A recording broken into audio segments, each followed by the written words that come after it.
তো শুট করে আবার আমার উপদেষ্টা বানাতে গেছে চোর একটা আবল তাবল কথাবার্তা বলতে থাকে। আবার আপনার কাছে চিঠিও দিচ্ছে দেখলাম আর খোলা চিঠি। খোলা চিঠি আর কি। এটা খারাপ আর কি, একটা আর কি। না, খুব উপদেষ্টা বানাও দিন আমি এক নজর পরে ফেলাই দিচ্ছি।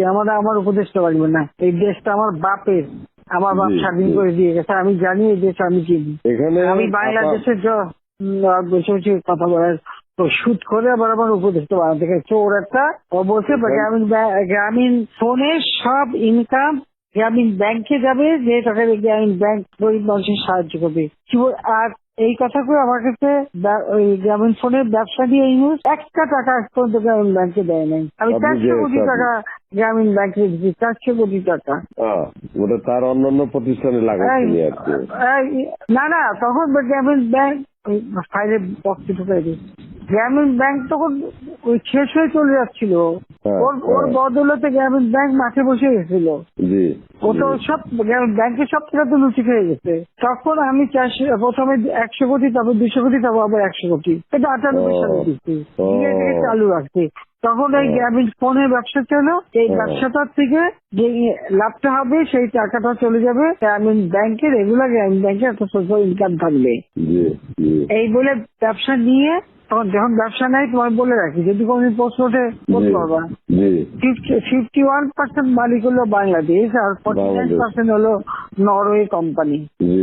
আর এখন যে দেখো সব সে ব্যবসা নরওয়ে কোম্পানির কাছে, তার নিজের কাছে বোধহয় 10 ভাগ বা 15% মতন হয়তো থাকতে পারে, সমস্ত সে বেঁচে খেয়েছে। আর একটা টাকা কোনোদিন গ্রামীণ ব্যাংকে এখান থেকে দেয় নাই। আর আমরা সবচেয়ে বেশি ফ্যাসিলিটি তাকে দিচ্ছিলাম, রেলওয়ে, ফাইবার অপটিক ব্যবহার থেকে শুরু করে সবকিছুতে তাকে সুযোগ দেওয়া হয়েছিল। ওইভাবেই তো গ্রামীণ ফোনটা তো অন্যদের থেকে সে সবচেয়ে বেশি সুবিধা পাইছে। চোর একটা রক্ত চুষে খাইছে সব। আমি বলছি যে রক্ত শোষা, গরিবের রক্ত শোষা। যে 30% তার হিসাব করলে 30% সুদ হতো। সে যা গ্রামীণ মানুষকে যে লোন দিত, তাতে তার যে কম্পাউন্ড ইন্টারেস্ট যদি আপনি ক্যালকুলেশন করেন 40-47% দিয়ে যেত।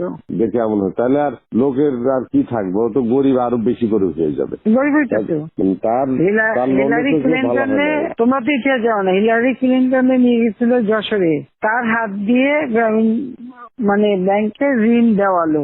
এরপর সেই লোকগুলি সাধারণ গরিব লোক, হরিজন গ্রুপ, তারা ওই এলাকায় আর থাকতেই পারে নাই, কারণ ওই ইন্টারেস্ট দিতে দিতে দিতে তারা ফকির হয়ে নিজের যে বাড়িঘর ভিটা মাটি তাও কেড়ে নিয়ে গেছে। তারপরে তারা ওই এলাকা থেকে হারাই গেছে। দেন আমি খুঁজছি, একজনের পাশে খাগড়াছড়ি, সেখানে যে এসে কাজ করে খায়, আর একজন বোধহয় নীলফামারী নদী আসবে কোথায়, যে এরা ওই পরিবার সদস্য এলাকা থেকেই হারাই গেছে।